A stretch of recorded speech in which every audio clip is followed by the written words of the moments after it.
Hello. Hello, loveys. Let's try that again.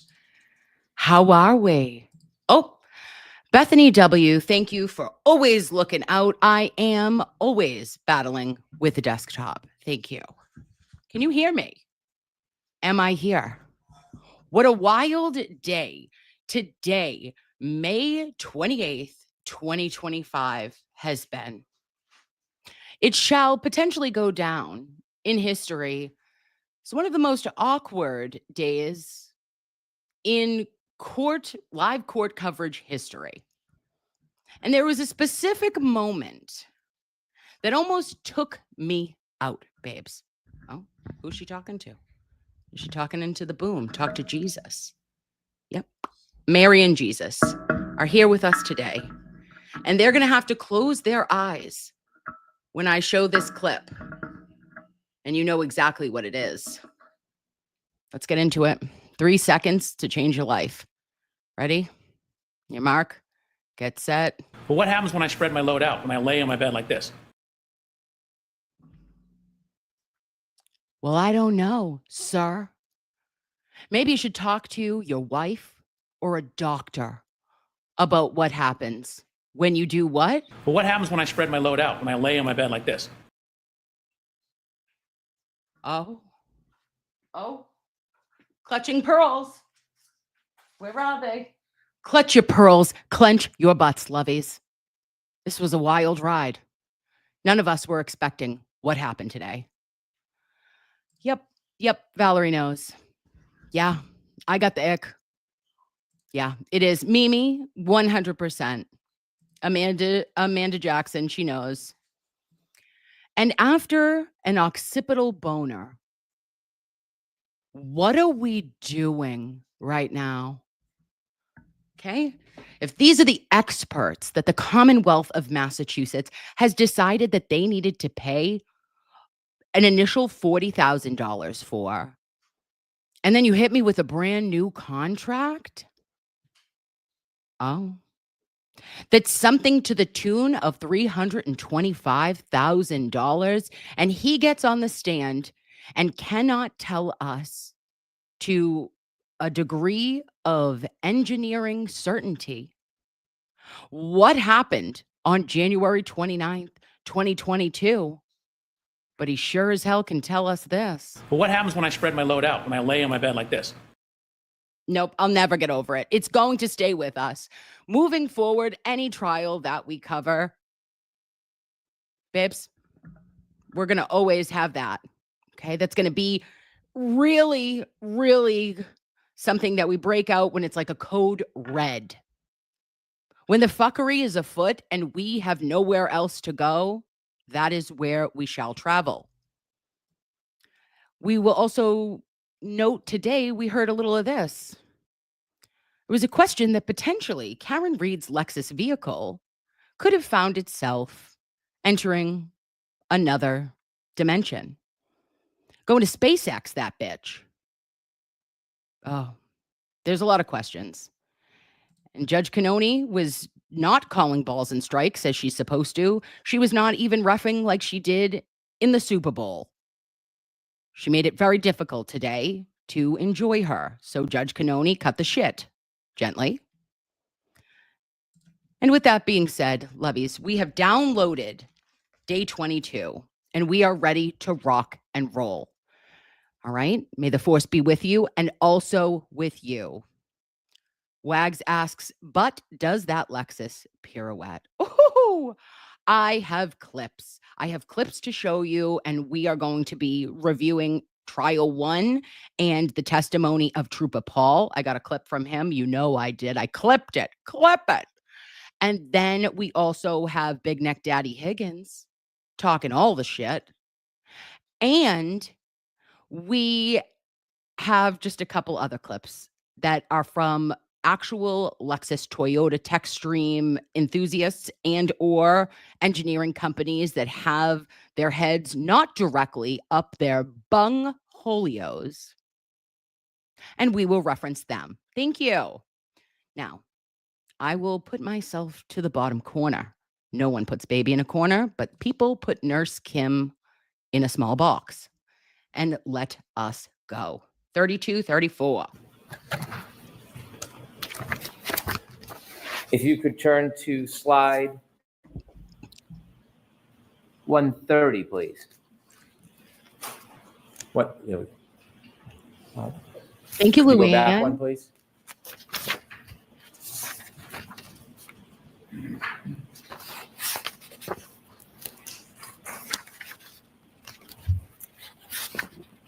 Agreed, Val. Perhaps it's 131, He's Dr. sleeping. Welcher. He fell asleep. There we go.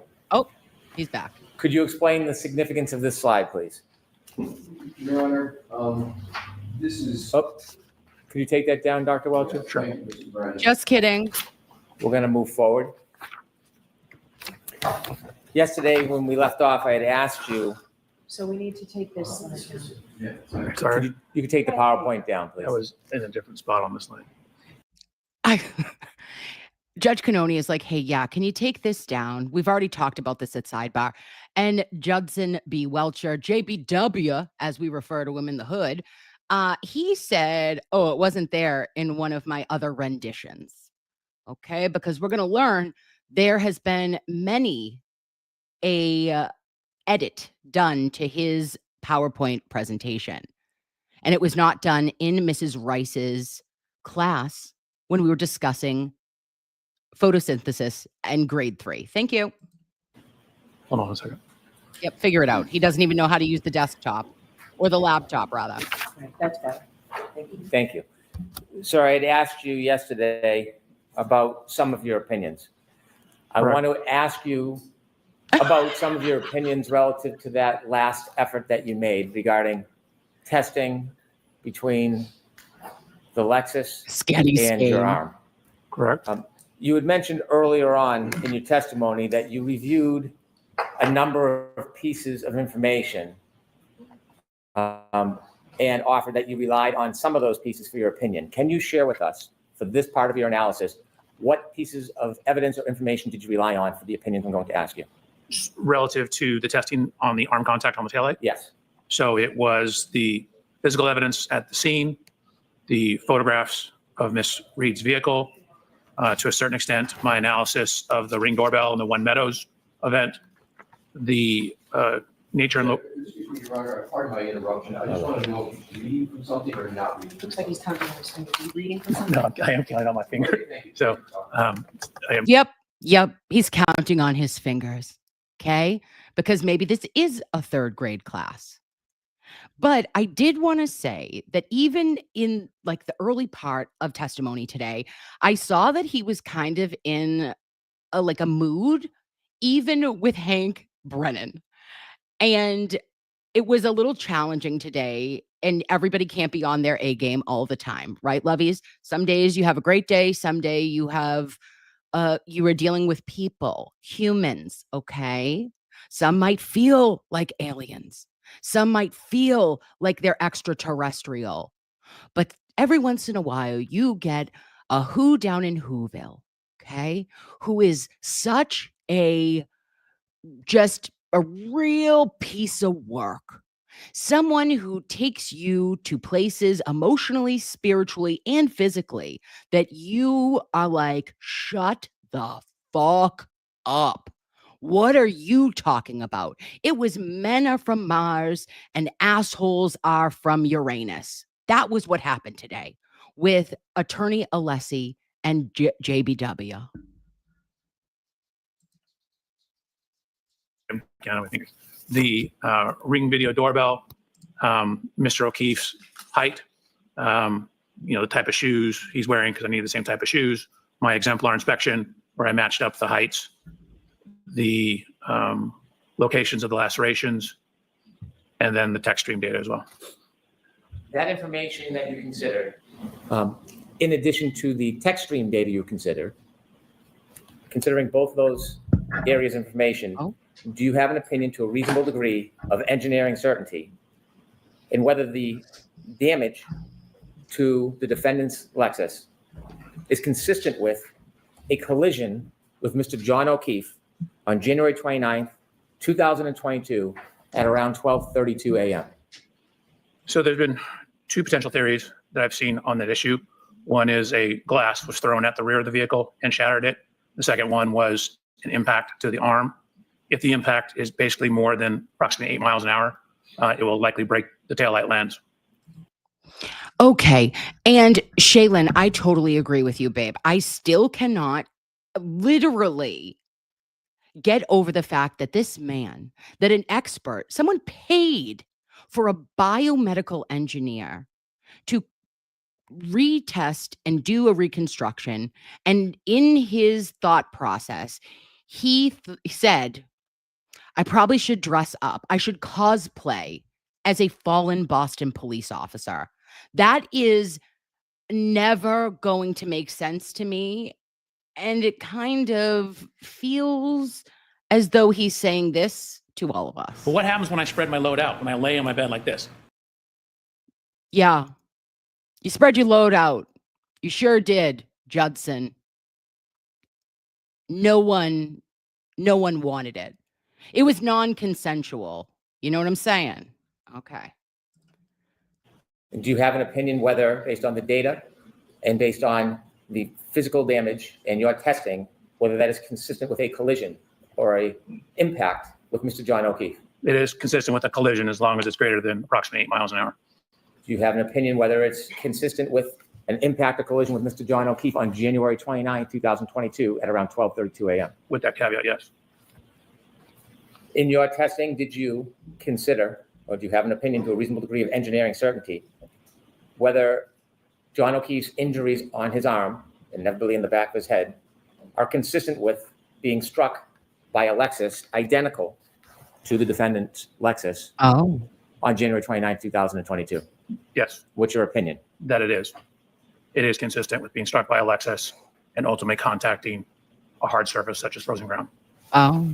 And does that specifically pertain to January 29, 2022 around 12:30 a.m.? Objection, Your Honor. I'm going to allow that. Yes, it does. How do you know? To finish, I'd like to ask you a few more questions. Oh. You've written some papers on side swipe collisions or clipping. Can you describe for the jury and explain what a side swipe collision is or a clipping and how that may or may not differ from a direct hit on a pedestrian impact? So, lovies, this is very important to me, right? I thought to myself, oh, all right, give me your definition, because what facts matter? Journalism. Also, facts matter? Expert witnesses, right? So I wanted to hear what this absolute jabroni was going to tell me. Okay. Was I going to pick up what he was putting down? Because we've got to play this and we have to be as objective as humanly possible. But when he gives his rationale, I absolutely spun out on the rings of Saturn. Him telling me what he believes is a clipping event or a, what did he call it? A glancing strike is wild, because later on, he is going to fight to the death with Attorney Alessi and not concede to exactly what he defines in this little tangent. Sure. So what generally differentiates, say, side swipes or clipping contacts compared to, say, an inline impact or, say, a T-bone impact is what refers to that the object that you're hitting isn't accelerated up to the speed of the object that's coming in. So, for example, if I rear end a car, that car will be accelerated up as a result of the contact, and they reach what's called common velocity, Okay. and then they separate. And so in a glancing hit, you can have a glancing hit, and you don't have what's called complete momentum transfer, meaning the momentum from the car, because it's the glancing hit, doesn't completely transfer to the object being struck. For example, you can drive down the road at 100 miles an hour and clip the mirror of a parked car, and you'll break the mirror off, but you're not going to go from 100 to 0 instantaneously. You're just going to keep going because you don't have all that momentum transfer. So when you have glancing contacts, you can have much higher speeds without a lot of damage to the car because you're only in momentary contact and it's a glancing type hit. You mentioned about potential damage to a car. How about potential damage to the pedestrian? It's the same thing. So when you have a glancing hit to a pedestrian, this is referred to as a fender vault. In this case, they call it a fender. Fenders on the front of cars, because most pedestrian impacts involve the front of cars. In this case, it would be called a quarter panel vault, which means you're kind of vaulting off the corner. It's an Oksana Bayul, okay? What it is a triple sow cow, and we all need to get it correct. Corner of the car. Those are much more complicated because you don't have that common velocity that I referred to. So it's difficult to calculate the exact speeds at which the vehicle contacted without a whole bunch of information in that type of crash. If the impact has occurred in the center of the vehicle and we knew where the point of impact was and the point of rest, we'd have a much better chance of determining how fast the vehicle is going. But when you have just a corner clipping or glancing, it makes it more difficult to determine, even when you have an area of impact, which is where the person was when they got hit, and a point of rest where they landed, makes it more difficult for glancing contacts because you have that side swipe problem where they don't obtain what's called common velocity. And what is That's a lot of word salad, babes. This man allegedly got an occipital boner salad right after this testimony. You know, you could see it. And it is uncomfy how many words you got and had to use in order to say that a side swipe is different than a center of gravity, collision with a pedestrian. Like, get there, dude, okay? Stop edging your way through this testimony. It's on, was he edging? Oh, that's what. But what happens when I spread my load out, when I lay on my bed like this? What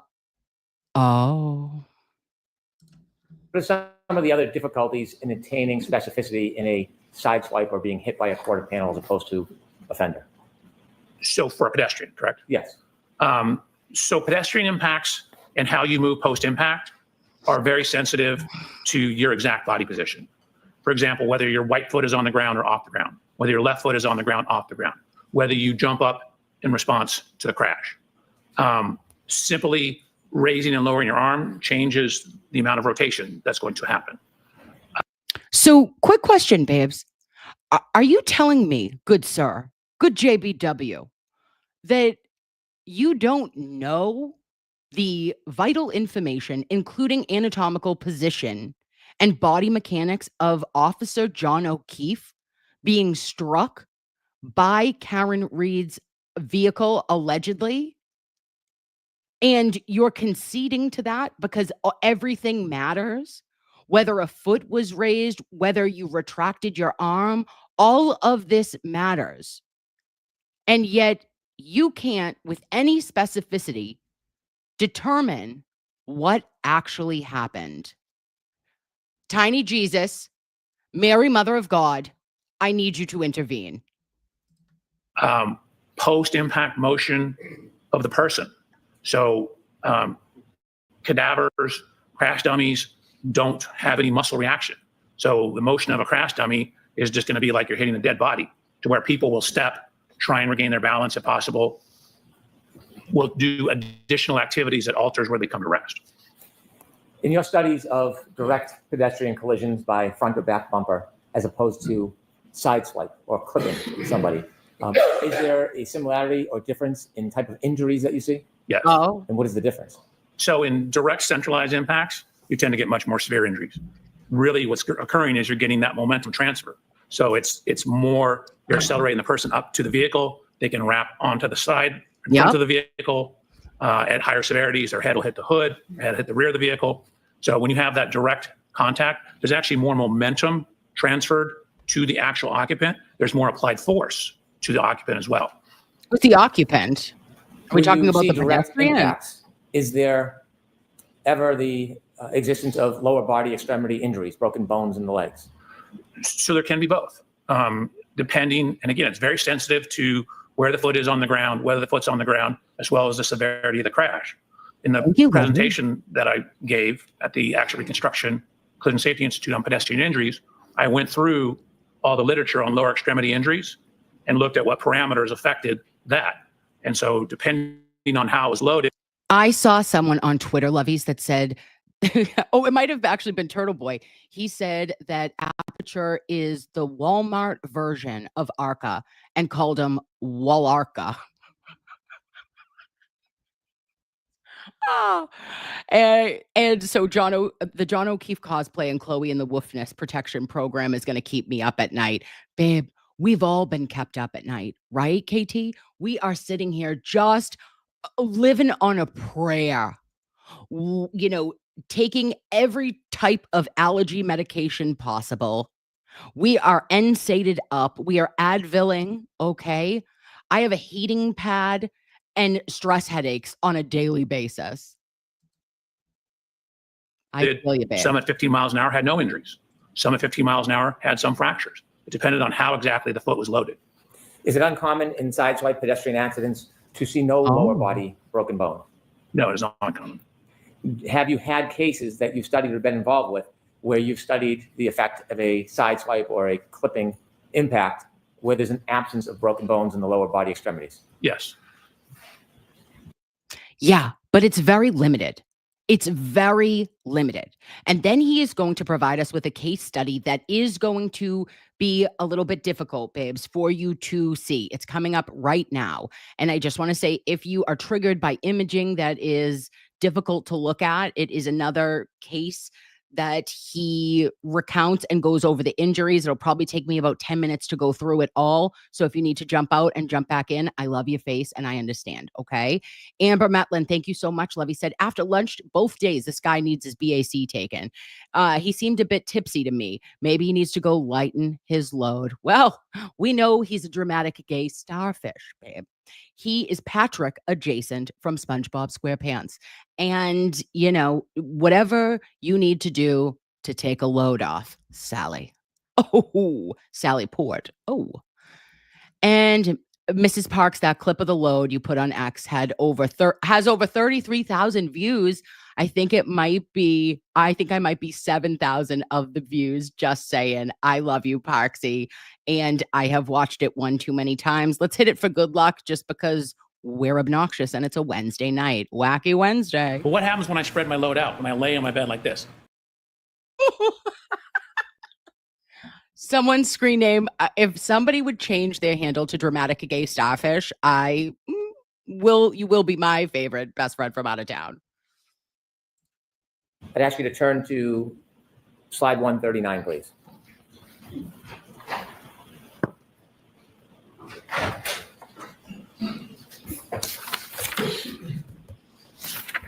Oh, sorry. I fixed those other two slides. Okay. I love that he's admitting. Now, this is in the jury's presence. When I first heard this, babes, I was like, oh, he's admitting that he fixed slides. That doesn't come across wonderful, in my opinion, to a jury, correct? Could you share with the jury what this represents?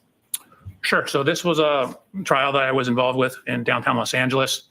Trigger I warning. redacted the name at the top. But this was an instance where we had, this is a image from the police report. No. Let me see if I can. Oh. So AOI in this diagram stands for area. Melanie, thank you so much, Lovey. Gifting 20 non-consensual Nurse Kim memberships tonight. We're having a party, babes, okay? Whoever of the lucky 20 of you lovies, that you are not that lucky, okay? It's a wild, wild west here. We don't know what we're doing any day of the week, but we keep showing the fuck up, all right? And I thank you so much for answering my FaceTimes. I love you all. And Melanie, you are just mwah, chef's kiss. Thank you. Of impact. That's where the pedestrian was when they got hit. AOR is area of rest. And you can see we have information on exactly how far the pedestrian was thrown. Then on the right-hand side, we have photographs showing the impact to the pedestrian. This was determined by experts on both sides of this case to be between a 25 to 35 mile an hour impact. And then what you see is a close-up on the bottom slide of where there was DNA transfers, hair and tissue samples on the vehicle from the individual that was hit by the vehicle. Well, Well, Juddy. Juddy, you friggin' ruddy. Okay? You got a ruddy, Juddy, because what in the Christ are you talking about? Sorry, Tiny Jesus. We're talking about the transfer of blood, tissue, and DNA for a front quarter panel pedestrian strike. But I want to remind you, lovies, look at that headlight. Look at that polycarbonate plastic from a Ford fucking headlight. Looks intact to me. And it is between 25 and 35 miles per hour. That's 11, either between 1 or 11 miles greater impact in drive than KarenRead was allegedly going. This was a great slide, and I pray that Mr. Alessi asks Sir Welcher to go over what the actual damage was to that vehicle.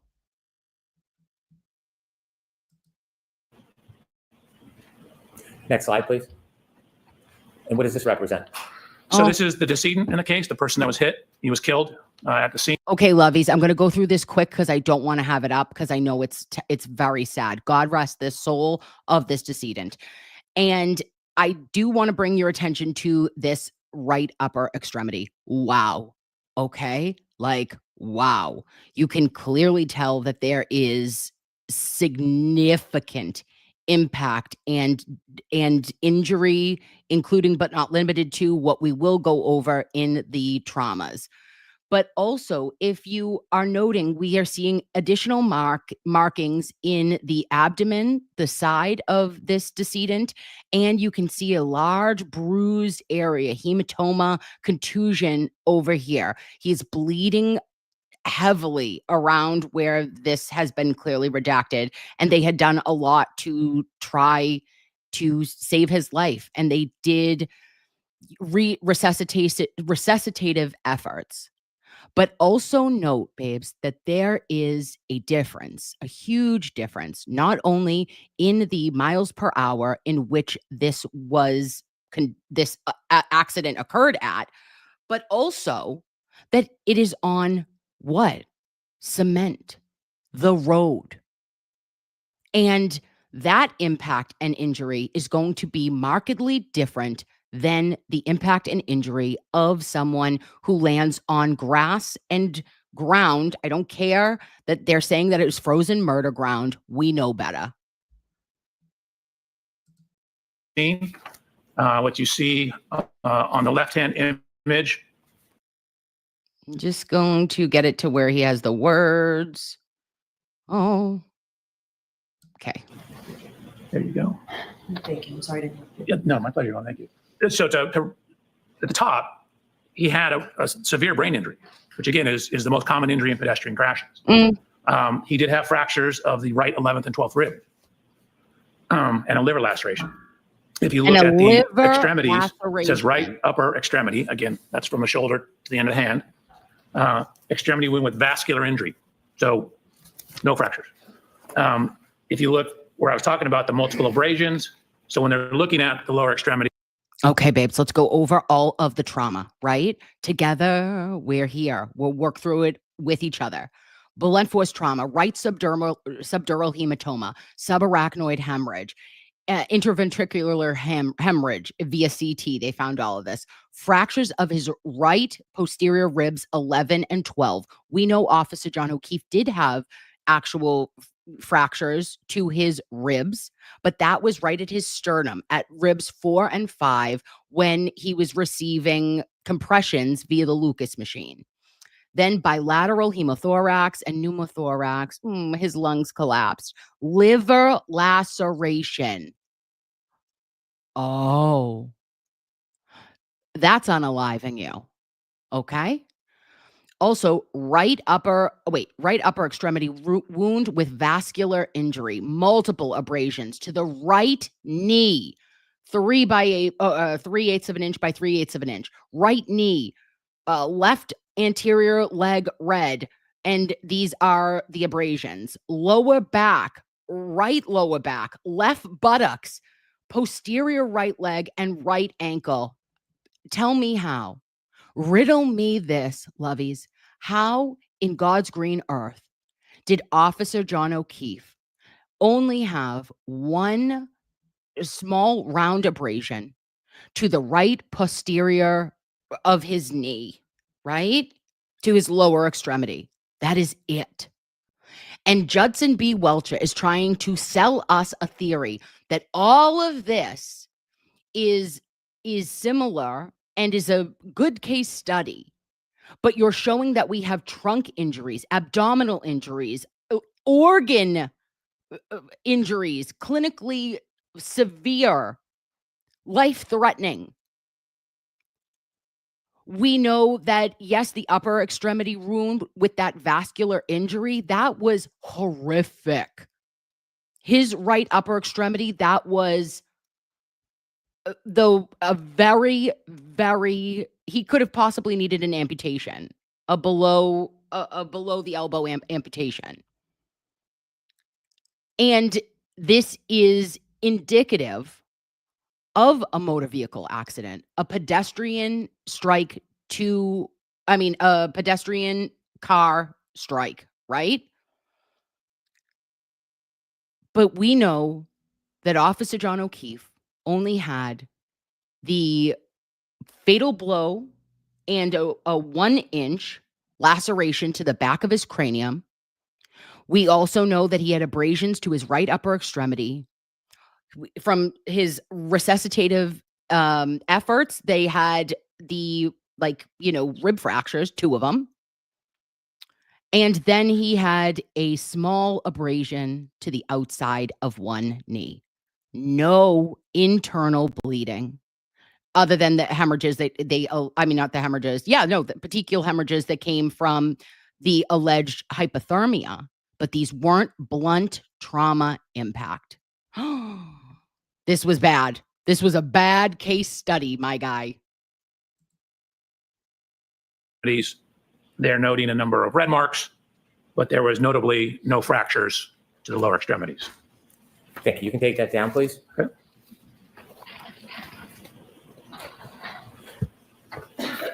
Dr. Welcher, regarding your analysis of the data and the evidence in this case, do you have an opinion to a reasonable degree of engineering certainty whether the absence of lower body breaks to Mr. O'Keefe is consistent with the defendant's Lexus impacting in a side swipe or a clipping Mr. O'Keefe? Yes, you could definitely have this type of impact and not have anything beyond, say, red marks to the lower extremity. Thank you, Dr. Welcher. My Your pleasure. Honor, How about one red mark? How about one red mark? move to evidence subject to redactions. Dr. Welcher's PowerPoint presentation. That's by agreement, Mr. Wilson. with that Thank you, Your caveat. Honor. Thank you. Okay, babes. Now I'm just going to say hello to everybody, and then we're trotting to another location because we have lots to talk shit about. And Patricia Workman says, using a 40-year-old study stating that MV strikes have higher incidence of head injuries. Sir, it's 2025. And with the advancement of technology and all the Techstream and our cars like stopping for themselves, we have cameras everywhere. It is in less than 11%, I believe, Attorney Alessi says, that result in actual traumatic brain injuries. And the highest actual injuries that are noted in a pedestrian strike is your lower extremities. He's trying to pull the wool over our eyes, lovies. And Meatball Morrissey's Sketty Stain says, but can I wear my hat on the stand? It will really help me get into character. Oh. And he was trying to get into character. Johnny O says, does this wound pattern suggest vertical slashes rather than horizontal impact? Would this be consistent with being hit by a car, or does it look more like cuts from a sharp object? Oh, hey, Johnny O. I have questions too, and we're going to get there together. And what he was trying to replicate Okay. He probably did ask if he could go in the back and put on his orange shirt and the same jeans that Officer John O'Keefe wore and the same hoodie, because he's a what? Fucking creep. But no, I do not think that that makes sense. And again, he's showing in his mind that he did not work through all hypotheses in order to get to his final result, and to the tune of $325,000. I know a couple canaries that would be singing any tune you wanted them to. And Mrs. Parks in the house says, if he shows a video cosplaying as Karen on redirect, I will lose my fucking mind. Yes, agreed. But also, I dare you. I dare you, Judson B. Welcher. If you do not put on a Karen wig and you do not get dressed up as KarenRead, then you are homophobic. And actually, it's a slur to all of us if you don't do it. Okay? Because if you are a medieval actor, I want you to commit, baby. Commit. That's what I'm saying. And Hottie says, I love your face. I love your FaceTimes, Nurse Kim, and I love your face. And Maddie Wag says, I love you, Nurse Kim. No one is smarter or prettier. I'm going to die. Stop it. Nope. Stop it, Maddie Wags. You and Auntie Deb need to do a duet, including the Patrick adjacent load spreading paint covered guy. Jimmy. Oh, Jimmy, I'm calling you. Absolutely. I'm down. And Zoe, thank you so much. I love your energy and perspective on everything, especially when you nerd out in the details from a kick-ass nurse experience. Thank you so much, Lovey. And I know I am a dork. I am an absolute nerd. Put me in, coach. I'm ready to play. I got my pocket protector. I have got all my clips. I have referred back to season 1. And I like to give you guys what goes through my absolutely neuro-spicy brain at all times. I love you. And Mike from Providence, hey, says anti-KarenRead people were spreading their loads all over Twitter today. Also, in the words of a Proctor text, Nurse Kim is a smoke. Okay, well, first of all, I was loaded up by anti-KarenRead. That was yesterday. They came for me. Okay. They came for me. They came for my expired registration in 2014. And allegedly, when I may or may not have been Kim Lovin, like the movie Superbad, with a fake ID at age 18. Stop it. She's a criminal. Criminal. And let's do this. Oh, thank you, Midnight Mike.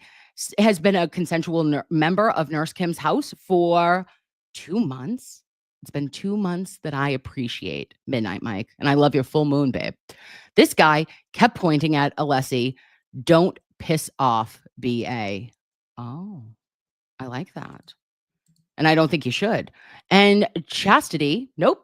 I just made that up, honey. It's Charicity said, I thought it was dumb. He said no x-rays, coupled with I think I didn't see, but claims as fact that the ME would put no fractures without proof. I'm going to tell you this, babe. You come for Irene Scorti-Bello, you come for me. Okay?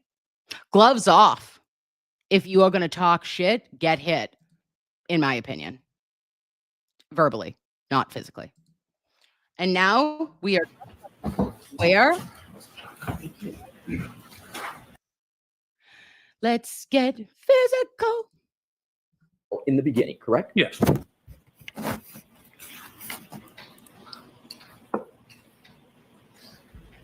Do you know the Muffin Man? I don't know why I like to say that. Once you create these hypotheses, would you agree that those hypotheses should be tested?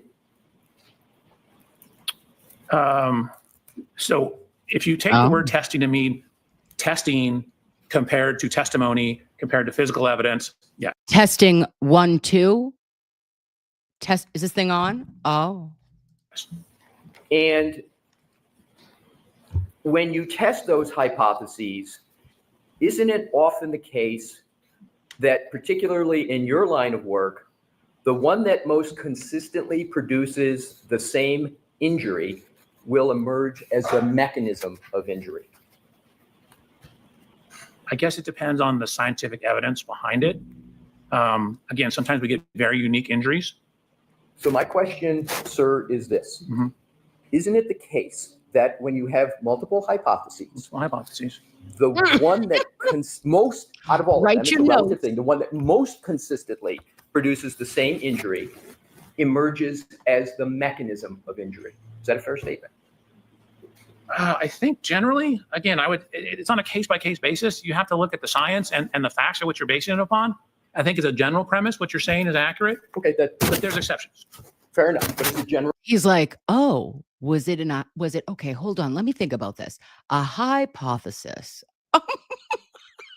Shut up. Stop it. Principle Sure. with some exceptions. That's a fair statement, correct? Yes, sir. It could be. We're going to have several topics, sir, and what I'm going to try to do to make it a little clear is I'm going to say when I'm switching topics. Oh, good. So Oh, good. what I'd like to do now is switch topics. Okay. You're aware that the Massachusetts State Police has troopers who specialize in accident reconstruction, correct? Yes. Oh. And there are troopers within the Massachusetts State Police Collision Analysis and Reconstruction section whose sole responsibility is to engage in accident reconstruction. Do you know that? I do not know that. Do you know that there are troopers within the Massachusetts State Police Collision Analysis and Reconstruction section who engage in accident reconstruction? Just based on what I've seen in this case. Right, based upon what you've seen in the case, that's a fair statement. And So when he's asking you, do you know that? And you go, no, just what I've seen in this case. I knew we were in for a bumpy ride. Poor attorney Alessi. Now listen, do I think that he did the best job that he could with the circumstance and the witness he was given? Yes. But I think that it would behoove him, and I know he will adjust for tomorrow because there will be his strategy and his planning. And now that you know who you're dealing with, you have to just main points, topics, headings, because if you get lost in the weeds, my fear is that the jury babes will be lost in the weeds. I blacked out. I physically left my body, this county. I left the state, the country, and I didn't know where I was. I couldn't find my way back. I was like, what the fuck are we talking about right now? And why are we fighting over these tiny, minute points? Right? I know that there's a method to the madness, and there is absolutely no critique of attorney Alessi there, but this man is unable to give an answer that makes sense, in my opinion. He is going to just go on his own tirades, and you still don't get back to where you were trying to get an answer for. just know that those people are doing it.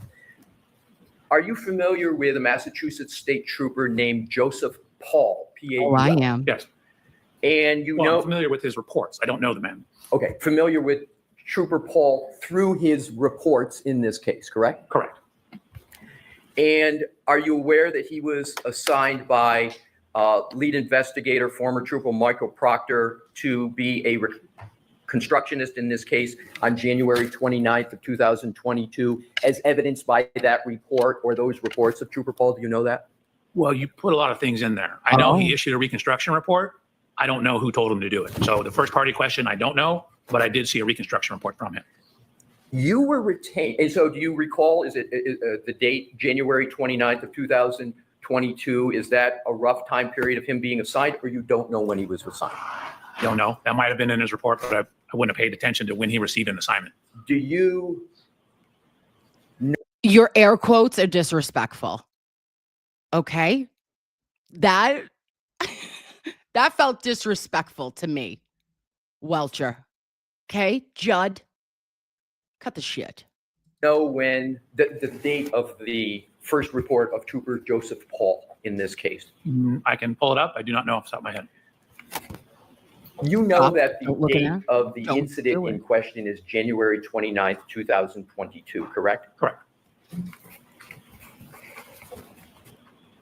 Yet your firm and you were retained for this case by the Commonwealth 2.5 years after the incident in question. You were retained, your firm, on September 23rd, 2024. Is that correct, sir? No, I believe we were retained a couple days before that. A couple days. Okay. Yeah. Were you retained on September 24th? He's like, oh no, a few days before. And this is when Attorney Alessi was like, oh, I could feel it in his voice that he was like, we're gonna dance. We're dancing. We're gonna have to break it down. I thought we could do a waltzing together, but there was no waltzing. This was an uncomfortable 7th grade dance where you just found out how to slow dance with a girl, and somehow they got an occipital boner. Okay. Right. So Actually, I might be able to find out if you'd like me to look at the documents. it's not all that important. You would say it's within a week of September 23rd, 2000. It was in September 2024. I believe it was in September, yes. Right. I was So- going to double check. That's 2.5 years from the date of the incident in question, if I did the math right, correct? No, I never thought about it. I never thought about it. Judson, shut up. Stop it. Who you shitting? You never thought about when the date of the accident occurred that you were reviewing, that you were providing reconstruction for the Commonwealth of Massachusetts? Okay. Okay. Yeah, approximately. And as we just discussed, and you stated on your direct examination, you have no dog in this fight, correct? Correct. On November 5th of 2024, your firm Aperture was paid $44,500 by the Norfolk County District Attorney's Office to conduct work that was at least similar to the work of Trooper Paul, correct? I have no idea. I don't get the billing or the statements.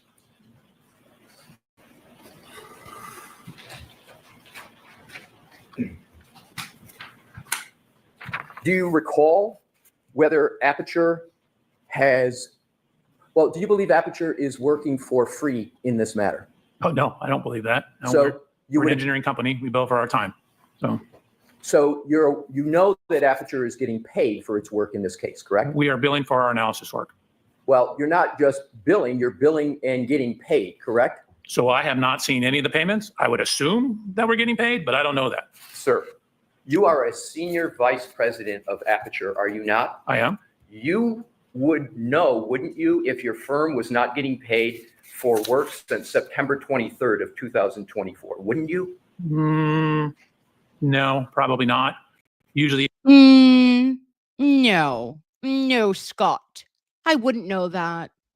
It's not like we were retained or contractually obligated to work with the Commonwealth, and I absolutely took this case because it was state run.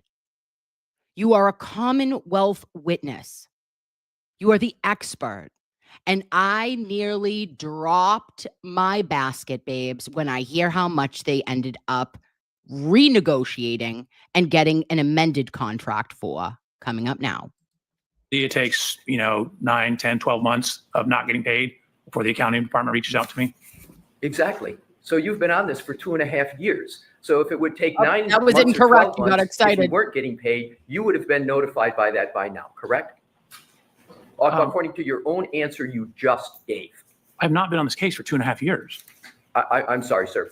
Let me go back to the question of payment. Hold on. You said I've been on this case for 2.5 years. I was retained in September 17th-ish of 2024. So that's less than a year ago. Understood. I'm moving on to the next question because I want to move away from that discussion and just Okay. go right to the bill.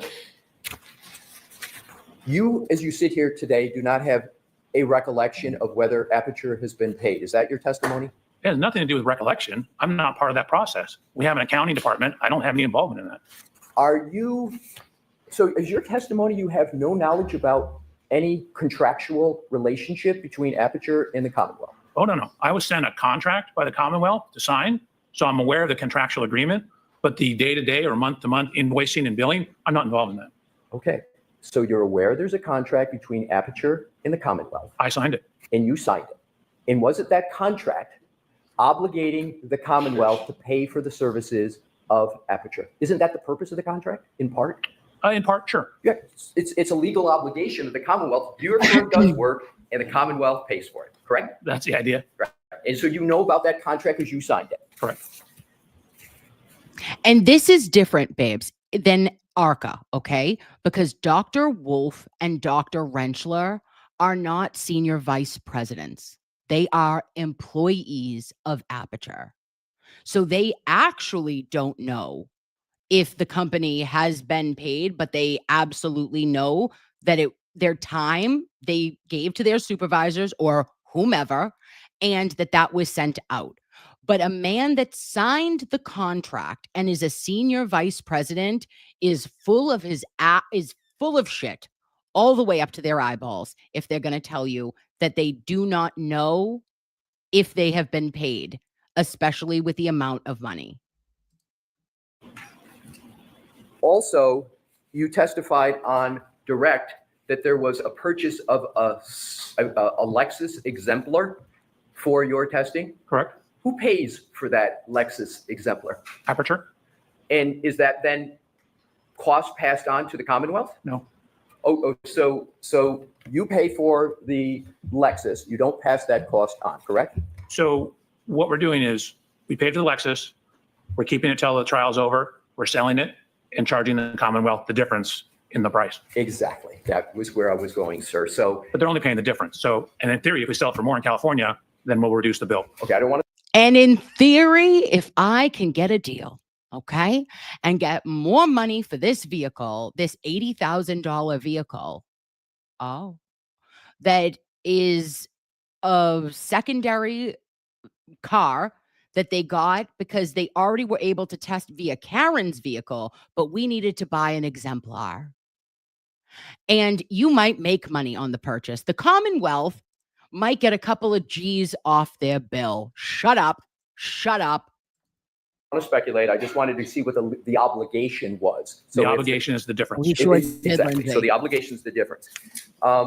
Thank you, love Are you. you aware that on April 5th, 2025, the Norfolk County District Attorney's Office amended your contract? Are you aware of that, sir? I am. And isn't it the case that that amendment authorized the amount of Oh, $325,000 see, Hank Brennan is in my Wi-Fi, babes, and he didn't want me to tell you what the money was. to be paid to Aperture? Isn't that what that amendment contract states? I believe that's correct. So the Commonwealth is obligated to pay at least $325,000. Oh, And is that correct? That is you're asking me a legal opinion now about a contract. That is my understanding of how contracts work, but I'm certainly not an attorney. And on top of that, are you aware that Aperture has been already paid $44,510 for its work? Are you aware of that? The second time you asked me, no, I'm not aware of anything we've been paid. And as you stated yourself, those amounts reflect, as you say, less than 6 months worth of work? That's not what I said. Well, no, my question is, you've been look at his face. Look at his stink face. That should be your screensaver. Okay? For a man who stink faces like this and has it all, what do you get them? Get them this. But what happens when I spread my load out, when I lay on my bed like this? Yeah, I think that's what happens. I think that face has come out when you do that, sir. been on the case, you said, since September of 2024, when we were talking about dates, you said that was about 6 months that your firm's been retained. Did I have your answer correct about how long you've been on it? I guess it's closer to 8 months. All right, so 8 months. So for 8 months of work, about $400,000. Is that correct? So there's 3 offices working on the case. There's the boss. He goes through something and says that, oh, yes, but the office that Manshan works out of and another office that we're all working diligently on this case. And what I say to that is, Woof. If it's taken 3 fucking offices of you guys, the Boston office, the Manchan office, and hitting out in Montecito, California, or San Bernardino, wherever the fuck, and you shitheads this was your best efforts? Your finger painting and cosplaying as a fallen police officer was your A game. Top of the line, 10 out of 10, would not recommend. Okay? Beware. Crapature. Right? They cosplay as men with goatees. And they also spread their load in too many places, allegedly. Well, not allegedly, because he said it himself. But what happens when I spread my load out, when I lay on my bed like this? We all know. Boston office. And then we're going to bop over here, lovies, just kidding. Back it up. I want to go to the first half, sir. Sure. And I'm going to try to shortcut this. Please. And if I'm not clear, you just Trying let to me know. shortcut it. I want to talk about the first half. You called it, I didn't hear it. It was like, did you say path? Path. P-A-T-H? Correct. The path Miss Reed was driving. Oh, Right. the path. What you made the change for May 13th, that first half, that wasn't something that was triggered by the defense. That was something irrespective of the defense, correct? It was based upon her statements. Is she part of the defense? All right, so that's what I wanted to get to. You changed the first half based upon statements you allege that Ms. Reed made. Is that correct? It's because I changed one slide. There was 130 slides originally, or something like that. So half of the changes on that day, which was one slide, I added one line to the bottom of the previous slide. Did you consider that change significant? No. Well, then why did you make it in the middle of trial if it wasn't significant? Why didn't you just leave it off and then discuss it in terms of testimony? So A, it ultimately was left off. B, because it was insignificant and I didn't need to have it. So the way it got presented was exactly the way it was before May 13th. So it didn't change anything. Yeah, but it did. It was significant enough for you to make a change to your presentation, correct? So my Correct. goal is to be as accurate as possible. Is it? So when I saw the path that I gave, the way she could drive, I gave the possible paths. Right. That was one of the possible paths that hadn't originally been included. So in striving to be as accurate as possible, including as much information as I could, I wanted to make sure I included that. So you were striving. The clip that you used to make the change, you say you made the change based upon a clip you observed with regard to Ms. Reed. Is that correct? I believe that, yes, that is correct. Do you know that clip has been in existence for months? I don't believe I got it until April. So a clip that has been, assume the clip's been in existence for months. You just got the clip. Dr. Welcher, I have to ask you Oh, I'm not to sorry. refer to I'm that. trying to be helpful. Close your Yeah, computer. let me close it. Sorry. I was trying to answer his question. Oh, I'm sorry. Did Judge Beverly Cannoni just tell you to close your books? Stop cheating, okay? And you're not being helpful, good sir, when you're not listening to the person who is asking you the question. Ugh. Every man, okay, that like has some corporate muck job and thinks he's God is going to half-ass listen to you and then fiddle with his fucking computer. Stop fiddling with it. So I'm going to ask you to close the top. Yeah, that's probably Close good. it. Thank you. Thank you, Your Honor. So assume the clip that you said was the basis for changing your PowerPoint on May 13th after the trial started had been in existence for months. You just got that clip, you say, in April? I believe so, yes. What was tell me the circumstances by which you got the clip. Did you ask for it? I was told there was a new interview. Okay. Who initiated the conversation about the new interview? I don't know if it was Mr. Brandon. It was someone associated with the prosecution? Yes, I wouldn't have known about it. Exactly. So somebody affirmatively communicated with you when about this clip? I need to look, but I remember it being about mid-April, Mid-April. if I'm thinking of the correct clip. What were you asked to do, if anything, with regard to that clip? When I got the clip, I wasn't asked to do anything. What did you do with the clip? once you I just got it? looked at it. So they then indicated there was this suggestion of an alternative route.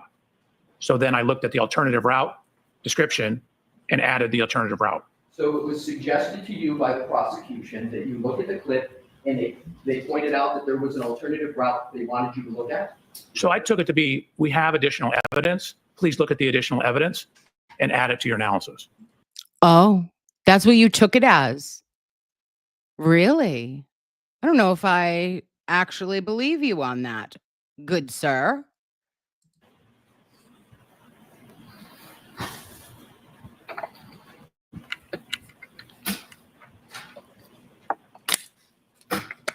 He's thirsty. He's a On the thirsty one. topic of additional analysis by Aperture, while this trial is going on, are you aware of Mr. Burgess submitting a report dated May 8th of 2025 Big doing. in this case? Yes, I received that report on May 8th. Right. And so you were aware of the creation of that report on May 8th because you got a copy of it, right? Correct. Were you aware that Mr. Burgess was intending to submit that May 8th report to the Commonwealth? Yes, we'd had a discussion before that Oh my God, Valerie, have I not loved you more in life than this very moment? He would have a Poland Spring sport bottle. Why does that fit? Why is that on brand, Juddy?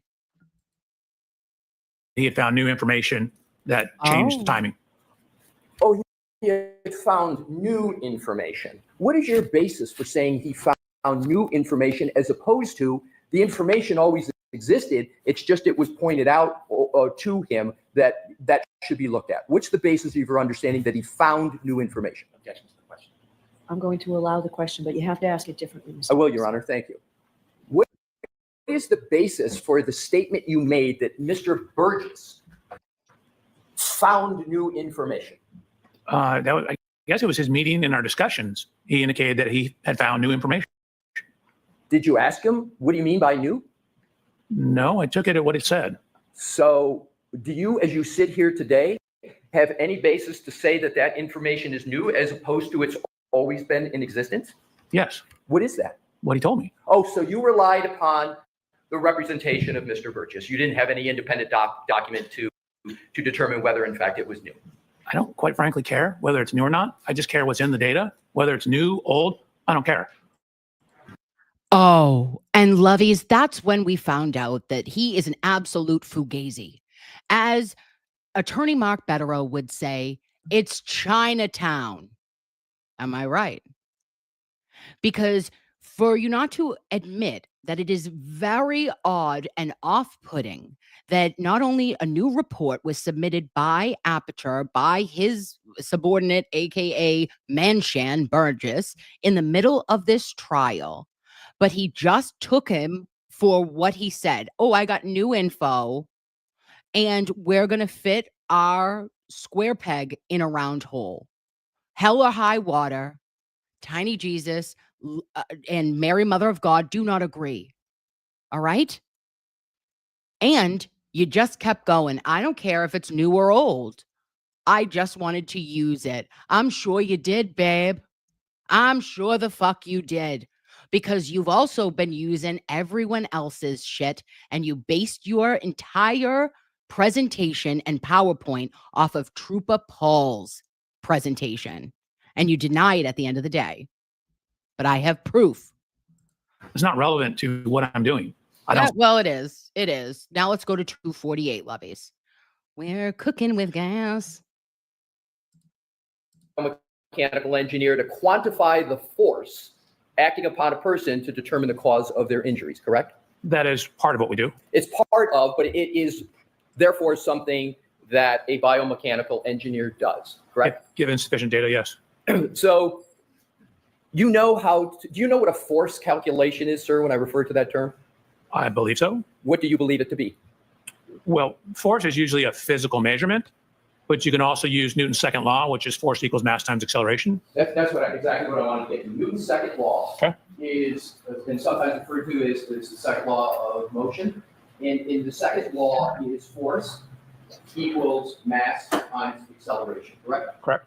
And just sort of like Please, Kim. sometimes you have Stop one or bringing me more of into it. those, but I'm focusing on when you're trying to determine, sir, you're pulling something out. Calculator. I thought you were going to ask me numbers, do calculations. All right, we're going to do that. We need to do it with the court's permission. All right. So if you feel you need to do that, just let me You know. can just leave it right All there. right. Oh, I'm sorry. Was he pulling something out? Could it have been? I don't know. But what happens when I spread my load out, when I lay on my bed like this?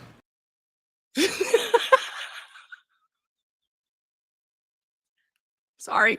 I'm sorry. Sorry, Mary and Jesus. So I just want to get the principles down first. So Newton's second law, force equals mass times acceleration, and force is oftentimes what you're trying to calculate in a force calculation, correct? Calculate or measure, yes. And Newton's first law is the law of generally inertia. An object at rest tends to stay at rest. Object in motion tends to stay in motion. We're not talking about that in force. We're talking about Newton's just second law, correct? You asked me two questions. Newton's first law is generally, as you said, it could be at rest or at constant velocity, but yes. Okay. And that Newton's second law is generally just a mathematical calculation, correct? Yes. So what I'd like to do is to turn to page 11 of your report. Oh, wait. I'm sorry, Loveys. I got to get over here. I was in the wrong space, I guess. All right, Kimberly, let's go. I'm sorry. I just heard 634. No, 1,634. Oh, no, My I'm not apologies. doing Yeah, this. Nope, this is their insanity where they're going over everything. What?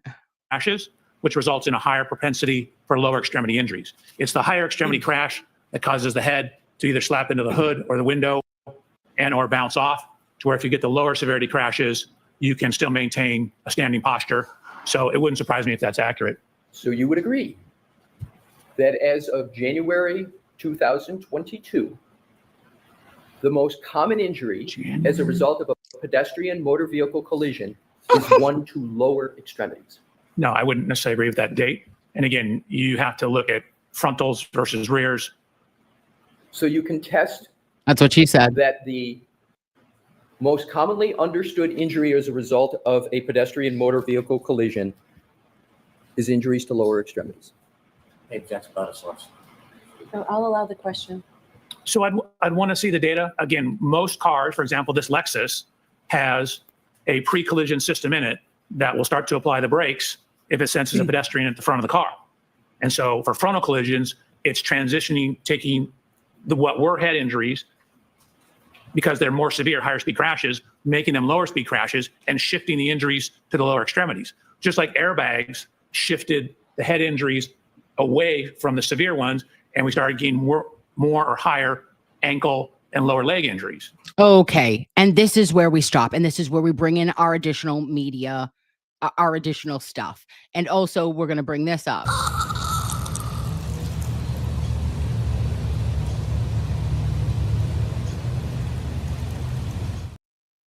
Oh, Loveys, that was John DePietro saying, "Listen, turtle." I'm sorry. I need to go to bed. Somebody put me to bed. I found that today, and I think it's the funniest thing I've ever seen. I'm implanting John DePietro's voice, and they will say, "Listen, turtle," in that tiny squeaking son of a gun. Okay, but we do have actual other things to do. And this is a guy, all right? And he's wicked smart. I appreciate him. His name is who? Bill, I believe. And Bill is a Toyota Techstream expert. He helped implement the technology after it was created by Toyota to prevent them from being sued. That's what it was initially for. And listen to what he has to say about how you need to be very careful when you're interpreting the data that comes from Techstream. Big thing is just being very careful with how you're using it and look at it like what it is. It's just another tool for your toolbox. It's not going to tell you exactly what happened during the crash based on the trigger. The way it's going to do it is that you have to interpret that data based on the circumstances of your crash. It is easy to get the data. It really doesn't take that much to do the downloads and to get your hands on it, but the analysis and the using it is much more tricky just because it's not a crash trigger. And I've said that multiple times, and the reason for that is I've seen it misused by people that say, well, this trigger and this trigger match, but how come my speeds are different? Or how come you've got an event that just doesn't seem to make sense with your EDR or with the circumstances of your crash. Well, chances are that event is not from the crash you're looking at. And where we tend to run into the biggest issues with this is, a lot of times when we get to look at a vehicle or do an EDR image or whatever, I mean, that crash may have happened 2 years ago and the car's been driven since then. And so either A, your event won't be there, or B, you may not be able to coordinate or connect that data to your event unless you have a time and date stamp and you know the time and date that your event happened. So it's just looking at it for what it is. For those who do heavy truck downloads, this data is a lot more similar to heavy truck in the respect that it takes a lot more interpretation to make sure that you're using it properly.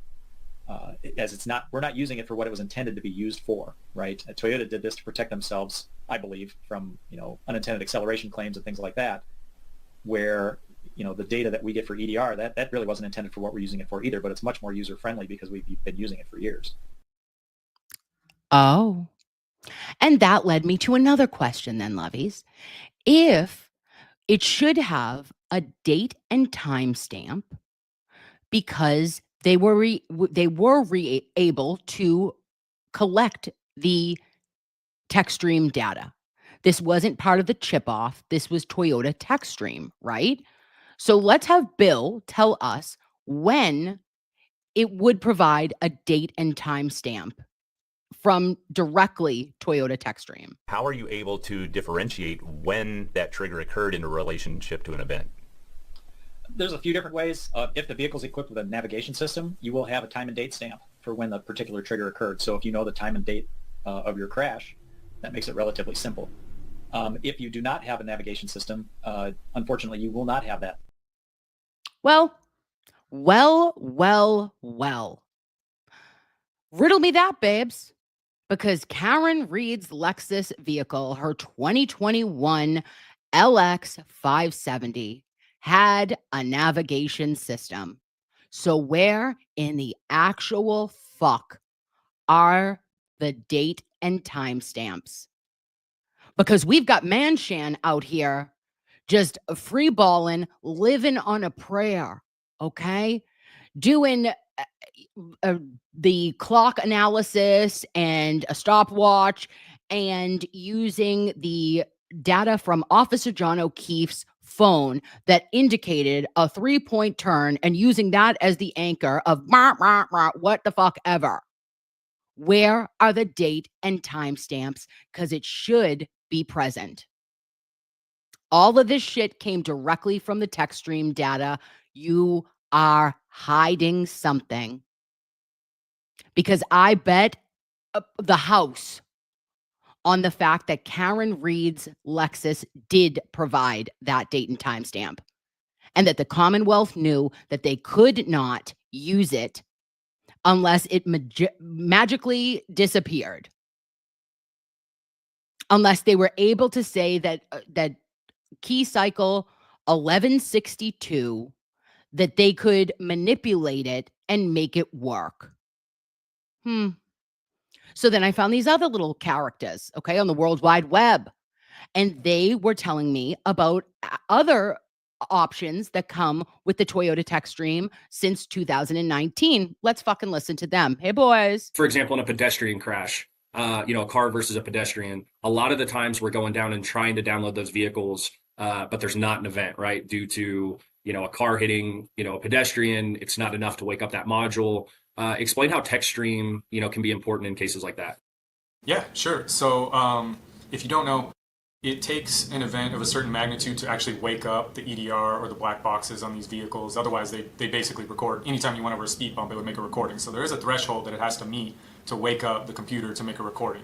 So a lot of the times, if a car hits a pedestrian or a bike, there's just not enough force generated on the car to make a recording.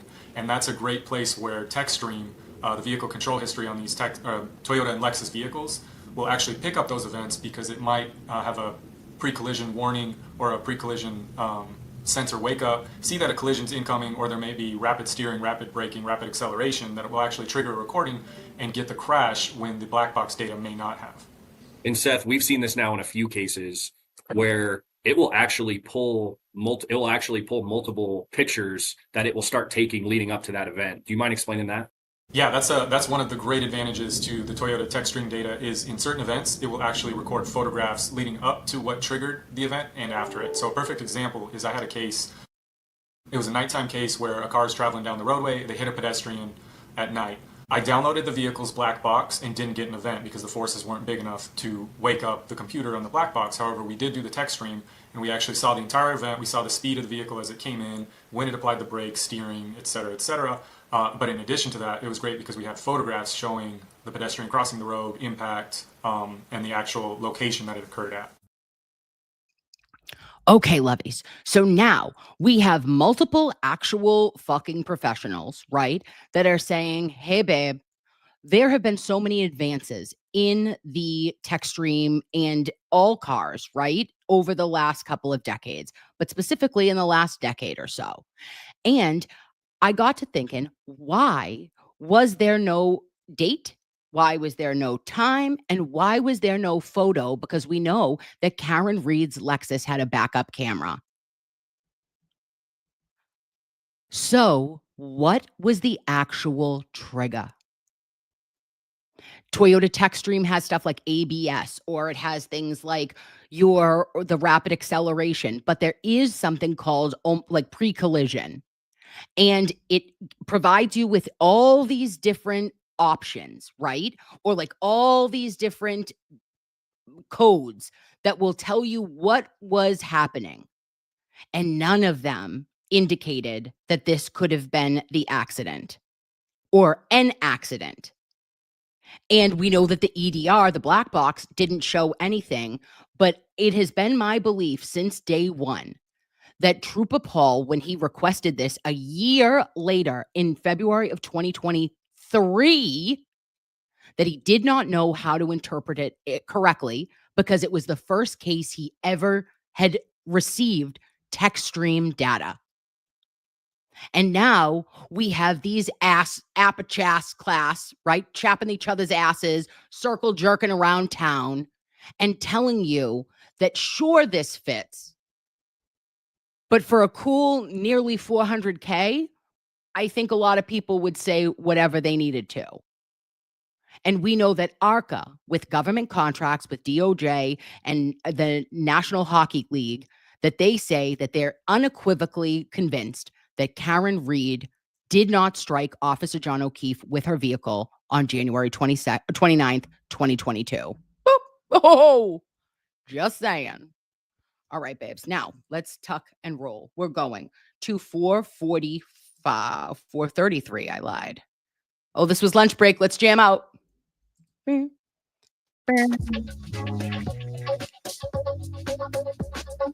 Dance break.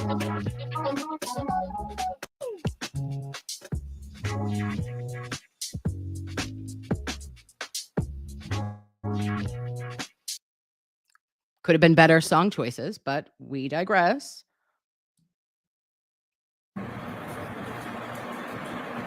Oh, he starts doing the calculations. Need to break any one of those bones. Actually, I didn't find any distributed loading on the amount of force. I don't know. Well, no, I understand. But I'm asking, do you know from the literature, not a calculation, doesn't the literature tell you, can't you go to the literature like you did with the head? And you say, okay, to break the occipital bone, the literature says you need a minimum amount of force of this. I'm asking you the same question for the hand. If you Okay. He goes into the hand, but I want to go, sorry. I'm going to go any bone in the arm from the finger up. Let's start with a hand. What's the minimum amount of force that can be applied to break a bone in the hand? So this was like pulling teeth for Attorney Alessi. He was really, really struggling because this man refused to say exactly what he said on direct testimony and at the beginning of today. That if you are struck in a court with a quarter panel, right? And it is a vaulting procedure that you have a small area of impact that they're alleging spontaneously shattered a taillight of polycarbonate plastic. But you're saying that it did not have enough force to break a bone in Officer John O'Keefe's arm. Oh, I've got something. It's about that time. I found it just right in my pocket for you, Judson. It depends on the loading. So I don't actually know. In terms of the forearm, I can tell you there's data that shows up to 300 Gs of loading. You will not get fractures. There's one up to 750 Gs showing no fractures for a male of similar. I'm sorry, Parksy. Is this real life? Are you actually just doling out non-consensual Nurse Kim memberships in a 50 spot? Well, maybe if you're good, Parksy, and everything goes well tonight for me, I might be apt to... But what happens when I spread my load out, when I lay on my bed like this? Might show you a good time. My Parksalicious. I love you, Mrs. Parks. Thank you. Or height and weight of Mr. O'Keefe. Thank you. You're welcome. So let's take those numbers, okay? You said let's take 300 and 750. Did I hear it correctly? You did? Okay, that's the numbers you gave. I was doing the calculadoras. I can't. My bed like this. I don't. Oh, well, we got to see it in real time. We have to. Sorry, I've got to show it. To make this more efficient. Excuse me, sorry. Mr. Wolf, can you pull up a slide from Mr. Wolf's? Just kidding. Where is he spread out like spread eagle? What if I? Whoop. There it is. My bed like this. I don't sink in as far. Has my weight changed? And weight is basically force. No, but I've distributed it over a larger area. So for a given force, you get less sinking into the mattress. Thank you. So if you hit a broad surface like a tail light or a wall like this, it takes much more force than if I were to take a singular small round object and jam it into the hand. That hurts. This does not. Okay, if you can hear my question, if it's unclear, you tell me. For not a pen, not your bed, not a but pen, for a Lexus SUV of 6,000 pounds. Stop. Put your Texas instrument away. Put it away. Ew. Ew, you're giving me the ick. Is there any part of the back of the Lexus in any manner where you can get a break to the hand from 300 to 400 pounds of force? Any part on the back of the Lexus? Yes. Probably. Okay. So probably, your words, you can get a break to the hand from just between 300 to 400 pounds of force. That's what you just said, correct? So you're taking the totality of the back of it? Like if you got it stuck in the bumper? What? Potentially, yeah. But from a taillight or a broad flat surface? No. I'm not asking about a taillight. Any part. So. Okay. Judd, listen to me. Look at me. All right. Eyes up here, fucker. What are you talking about? Are you trying to tell me that you can't break a hand, but the hand could break a taillight? That the arm could break a taillight, but it can't be the reverse or inverse? Are you inverted fucking with my soul right now? Yes, stop it. The back of an SUV, you agree that it is probable that you can get a break of the hand bones from just 300 to 400 pounds of force. Your question is incomplete, right? You said any part of the back, but then you wanted me to not include taillights or not include the rear body panel. If you hit a very narrow part of the car, like say the edge of the tailpipe, that creates much more of a narrow contact. So force divided by area is pressure. So if you have a very tiny area, you have very high contact pressures. And so, but if you distribute the load over a larger area, the number on the bottom of that fraction is much bigger. So your contact pressure drops. So hitting the edge of the exhaust pipe is going to have a much higher likelihood of causing a fracture than hitting flat against the taillight. Thank you, because you still will not concede to anything. It is quite egregious, sir. 533. I think this is our last part, Loveys. At that 12 to 1 time period. I had seen testimony somewhere to that effect, but the majority of the testimony was there were no other vehicles. Oh, just kidding. Back it up. There it is. Try again. Between roughly 12 and 1 a.m. Do you have an understanding of that, sir? Approximately. I believe I do. And what is that number? Did you want them people that were there for that entire window of time, or just 12 for the hour? Oh. So, Mr. Leslie, just move to the last question. Right, sure. So, sir, did you assume that there were cars parked out front of 34 Fairview at that 12 This is to 1 big. o'clock window? Did you assume any cars parked out front? The entire time? No, I'm just talking 12 to, yeah, any time between 12 and 1. Did you I make got any assumptions confused. whether there were cars parked out front on the roadway at 34 Fairview? Did you make any assumptions with regard to that? At a point in time, there was a vehicle behind it. I'm sorry, There was a vehicle behind it. just one? That is my understanding. In terms of on the street, is On your the street, question. exactly. Yes. And what, do you remember the type of vehicle? Yes. What kind of vehicle was it? An F-150 pickup. Did you have any understanding as to Stop whether reading there the was a Jeep vehicle on the road at that 12 to 1 time period? I had seen testimony somewhere to that effect, but the majority of the testimony was there were no other vehicles. But you Oh, well, lovies, now we have fuckery afoot because who did I remember? Who? Jennifer McCabe. I knew that she had said it, right? She said that Big Neck Daddy Higgins had parked his white Jeep on the road right near the mailbox. But guess who else said it? It was also Matthew McCabe and Big Neck Daddy Higgins himself. Bitch, I've got proof.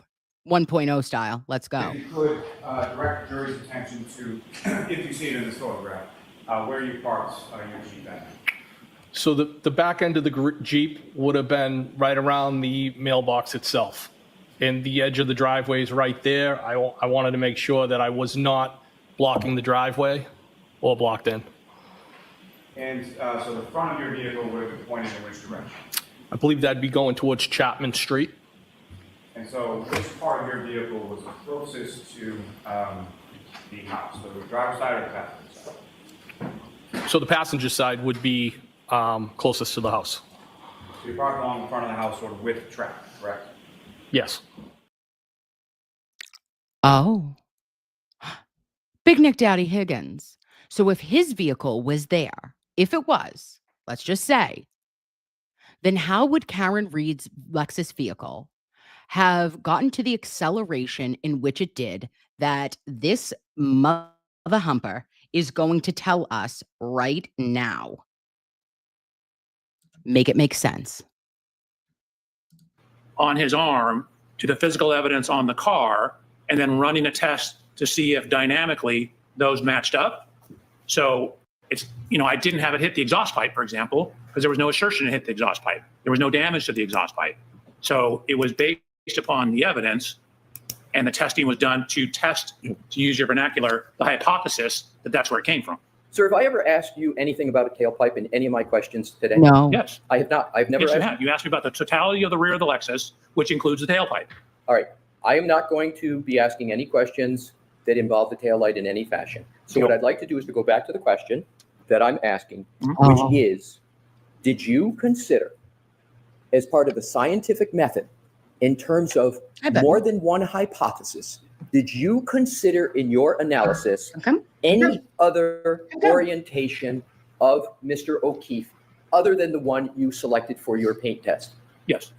And where is that consideration of other hypotheses stated in any report? It's not. I was just looking at the damage that was up on the sheet metal. Okay. So are you saying that you considered other orientations of Mr. O'Keefe relative to the vehicle as part of your analysis? In terms of where exactly the hand would be, some slight different angles in the forearm, which is from the elbow to the hand. I did consider that, but all the physical testing is done with the hand hitting the approximate center of the taillight. Do you have any notes that you took for these alternative orientations? No, I think I just included photographs of that damage. Do you have any proof at all that you considered those other orientations? Anything right? No, I don't believe so. Did you consider any other locations of Mr. O'Keefe under your theory relative to the back of the SUV? Sure. In the beginning of this, I started about, hey, it's all over. It could be anywhere on the back of it. Then whittled it down based upon the evidence, started eliminating various hypotheses based upon the evidence, and came to this conclusion, eliminating hypotheses based upon the taillight fragment. Lies, all lies. You live on a throne of lies. Why? Because the only thing that you fucking did was listen to the Commonwealth, and you also listened to one fucking Scatuli, and you know his name. It's Trooper Paul. Now, I don't know where I missed it, but I don't have time to fucking go back, and neither do you. But at some point today, in the bullshit of all the bullshit, Judson B. Welcher said out of his big fucking flapping mouth that he knew that Officer John O'Keefe was located where? 7 feet off the roadway. That's what he said. He said it. Okay. And he said that he had knew it because he had seen Officer Saraff's footage from his dash cam. Well, I call bullshit, because there's no way in those conditions that you could have done topography and or had your fucking laser pointing and getting all of this stuff, this demographic shit together. But if we go back and we look at what Troopa Doopa Paul said, oh, do I not have him? Oh, I do have him. Oh, please, lovies. Troopa Paul says 7 feet. And I have to put this up for you. I have to. So we're going to work so close together, because I have the clip. And it is, in my opinion, should be used by the defense. Now we're going to send it. Where am I sending it to? Christ only knows. I'm going to send it to myself via email, and then we are going to move forward. I can't believe I didn't do that. What an asshole I am. All right, legal. This is me. Who is it? We're saying Paul. I'm sorry, lovies. Dance break. Boo, boo. Photos. We're going to pull him out, and he's a fucking jump scare and a half, because I haven't seen him in a minute. Oh, gave me a bit of a run for my money. Keno, come here. You want to be a good boys? Want to say hi to everybody? They think you're handsome. Boom. You want to say hello? Come, see mama. Okay. No. All right. Now I've sent it. Now I've just got to find it up here. Hello, you little son of a gun. And I will find you. I'm going to download it, and we're working through this together. Why? Because I'm ill prepared. Oh, and it did it. Okay, wonderful. Now we're going to upload it right here. And that is going to be the finale, babe. The finale. The creme de la creme, if you will. Is this the cherry on the cupcake of the Commonwealth's bullshit? I believe it is. Okay. And clearly they have not wonderful tasting cupcakes. Their cupcakes are dry. And here's where we find out 7 feet and who it came from. On your mark, get set. John O'Keefe came to his final resting place about 7 feet from the roadway, and that's what you based your diagram on, correct? Yes. Who told you that number? I measured it from a diagram. You should say that again? I measured it from the diagram. Okay, what I'm asking is how did it get on the diagram? In other words, who told you that his body was 7 feet from the roadway? Well, wait, I was told by Lieutenant, was it Gallagher? Paul Gallagher, Captain PT. He told me this is where the body was found. Okay. So I used my devices to mark that location. Okay, but before you used your devices, he just pointed someplace on the ground and said he was about here, correct? Yeah, that's correct. Did Lieutenant Gallagher tell you that Lieutenant Gallagher never saw John O'Keefe in place at the scene? Did he say that? No. Did Lieutenant Gallagher tell you that the first officer on the scene estimated his body at being approximately 15 to 20 feet from the roadway? No. If he had told you that, then it changed your diagram? Objection. He told me this is where he's found. I marked that location. That's all that was. And you marked basically every other piece of item. Sorry, that was a terrible question. Every other item you marked based on a distance from where you were told John O'Keefe's body came to rest, correct? Yes. Yeah, and that was by Lieutenant Gallagher just pointing at the ground and saying it was about here. Correct. Oh, lovies. We have a problem. Because if everything that was done by Aperture and everything that had been reconstruction that was paid how many hundreds of thousands of dollars is based on a big lie, that is the Commonwealth's fatal flaw. Finish him. Because Judson B. Welcher did not independently know where Officer John O'Keefe was. No one did except for Trooper. Nope, I lied. Except for Saraf, Officer Saraf. Everything else was a guesstimate. And the guesstimate that started the reconstruction by Mass State Police was from Lieutenant Paul Gallagher. That's our leaf blower. That's Mr. Layer by Layer, who also brought us red Solo cups and a Stop and Shop bag. So I have problems with this, and we all should have problems with this testimony. If everything is still based off the bullshit that Mass State Police incorrectly theorized in trial 1. I rest my case, Your Honor. Now, let's hear Hank Brennan lose his fucking mind at the end of the day. 6:26.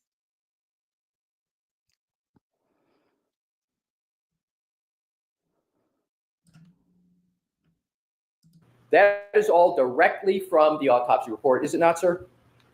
Yes. And that is in your slide presentation, correct, sir? This is page 131 of your slide presentation. Bitch. Correct. That's all I have, Your Honor. Okay, you are all set, Doctor? Thank you, Ron. All right. Oh, did you have any questions, Mr. Brennan? If it'd be helpful to the court, I have a couple quickly. Okay. Can I keep going in 2 minutes? Yeah, this was immediately right after Judge Beverly Canoni and Madam Court Reporter 2.0, who sucks, mind you. Madam Court Reporter from Trial 1, Queen. Okay? This bitch, keep rocking your flannel fucking shirt, you asshat. They had just rolled their eyes at our attorney Alessi for, God forbid, trying to wrap this up for the day and prove that this was all based on shit from 1.0 and that they used, meaning Aperture, all of the information from Mass State Police. So what the fuck did you do other than buy a Lexus, dress up like Officer John O'Keefe, and disrespect the shit out of his life and the trial of his murder? I don't think you did much.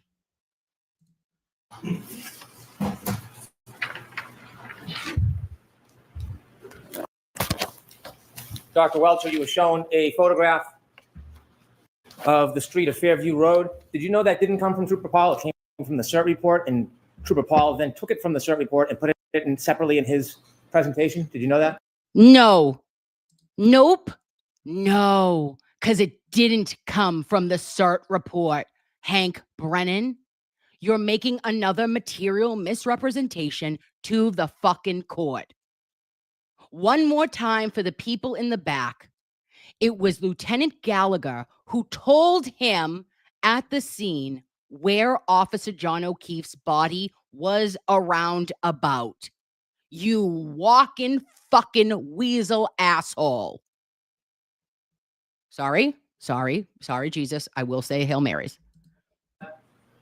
I had no idea. I just was given it as a folder. And the photo you were using, it didn't have the markings that Trooper Paul put on his report, did it? It did not. When you used that photo, was it because you were borrowing, relying on, or using any of Trooper Paul's reports for your conclusions or any of your decisions or analysis in this case? Yes, he was. Also, I don't know who this little queen is in the pink shirt, but she's got a Stanley Cup and she's like, bitch, she's excited. I'm thirsty too. Let's do a tipsies. Woo! I did not use his report at all. It was simply limited to the use of the photo to show a different demonstrative issue. Correct. And then when you saw diagram 1, again, that was different than what was used in Trooper Paul's report because it had absent in it all the writing. Isn't that fair to say? Oh, okay. So we used his pictures, we used all his measurements, but because we didn't have the same words, it's different. Hank, fuck all the way off. Fair to say. Did you rely on Trooper Paul's analysis or conclusions in this case for your conclusions and your analysis? Not at all. Is that why you went and downloaded the information and looked at the car and did everything individually, separately, and uniquely from Trooper Paul? I wanted to be independent in my analysis. Regarding Dr. Scotabello, did you ever consider her conclusions regarding manner or cause of death as a basis for your analysis and conclusions? Yes. And when you considered her analysis, did you consider the conclusion of undetermined cause of death? Was that part of your analysis? Oh, no. I was using like the skull. No, babe. There wasn't. Now, if you go back and listen to O'Hara's testimony, he says there was a cert report from 2.0. So now I'm all the way fucked up because was there a cert report, but it was just not admitted into evidence in the first trial? Because that's what the jury asked for in 1.0 when they had a question on day 2 of jury deliberations. They said, hey, bitch, can we see that cert report? And Judge Cannoni came back and said, you have everything that is in evidence. You have it. Clutch our pearls.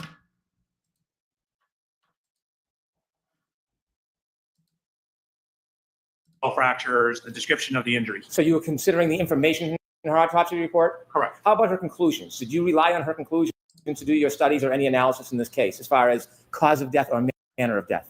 Only I thought I said blunt force trauma and hypothermia. Okay. Regarding her conclusions about whether this was caused by a car accident or not, did you consider that as the basis of your opinion? No, I wouldn't take a person like that's opinion for that. Did you ever have a conversation with Dr. Scotabello about her expertise limitations? No, I would want a biomechanical analysis. Was your opinion regarding I wouldn't take a person like that's information or their opinion. You wouldn't take a medical examiner's determination and report and opinion? Is this the same motherfucker who said that an arm is only an arm from the shoulder to an elbow? Get a life. Get a fucking actual life, Judson B. Welcher, and try to go live it. the collision in this case? Did it have anything to do whatsoever with Dr. Scotabello's conclusions regarding cause of death, whether it was accident, undetermined, or homicide? No. Okay. Thank you. Yeah, Your Honor. All right, one question. Can we just wrap it up? I'd like to hear you argue, but we don't have time, so I'm just gonna I have decision. two questions, Your Honor. You put in your slide presentation information from the autopsy report of Dr. Scotabello for a reason, correct, sir? And that reason is because you considered the autopsy report as part of your analysis, correct? Yes. So I considered portions, which are the portions I included here for the autopsy report.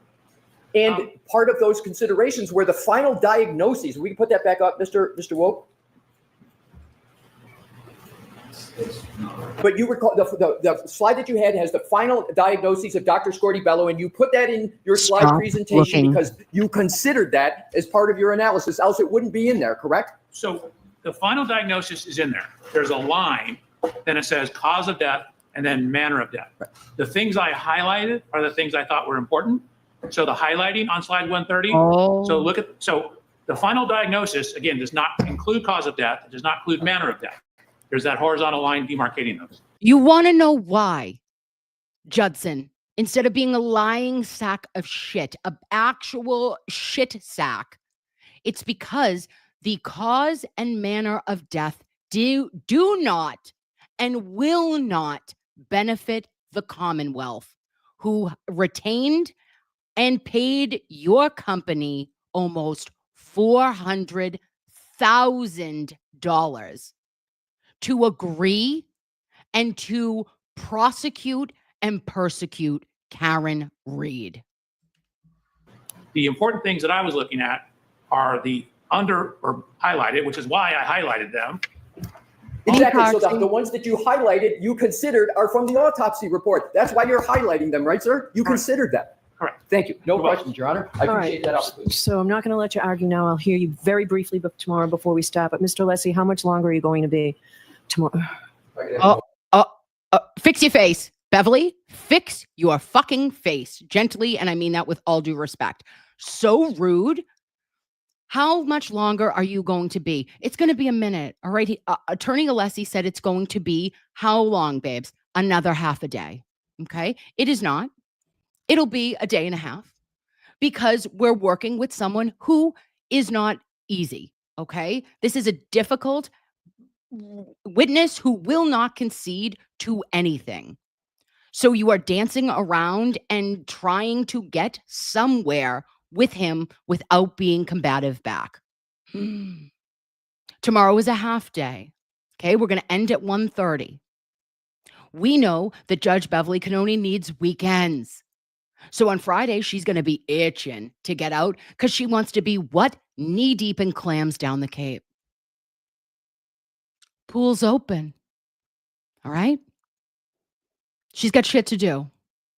And she doesn't have time and doesn't want to inconvenience who? Judson B. Welcher. I'd like him to get out of here so he doesn't have to come back on Friday. Well, you know what I'd like? KarenRead not to be on trial for her life a second time. And the exorbitant amount of money this has cost the Commonwealth of Massachusetts should go down in the history as an actual abuse of power. It's abuse to use the system and Norfolk DA's office in the way that they have been used for a case that should have never been brought in the first place. Shameful, in my opinion. Now, do I love your faces more than most things in this world? Yes, I do. But we need a Wednesday night. And you are saying, I've heard enough of your big flapping mouth. I love everything about you guys. We're going to have a stream tomorrow night. We're riding this till the wheels fall off. Thank you for answering my FaceTime. I love your faces, lovies. And I'll talk to you tomorrow. Mwah! Good night.